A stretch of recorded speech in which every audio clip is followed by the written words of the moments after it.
Hi అండి, welcome back to our channel. ఎలా ఉన్నారు అందరూ? ఈరోజు చాలా సింపుల్గా ఎగ్ కర్రీ చేద్దాం.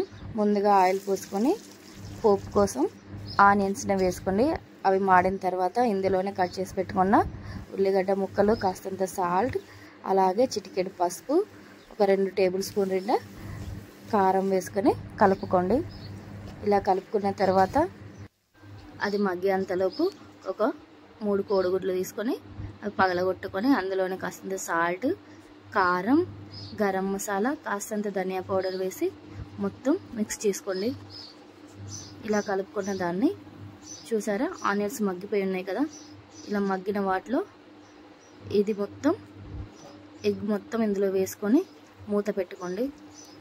ఒక 5 నిమిషాల తర్వాత మెల్లగా ఒక సైడ్ కాలిన తర్వాత ఇంకో సైడ్ తింపుకున్నారంటే ఎంతో సింపుల్ అండ్ టేస్టీగా ఉండే ఎగ్ ఆమ్లెట్ రెడీ. చాలా బాగుంటుంది, మీరు ఒకసారి ట్రై చేయండి. స్పాంజీ లాగా చాలా సింపుల్ వేలో భలే టేస్టీగా ఉంటుంది. Thank you for watching. Please subscribe చేసుకోండి.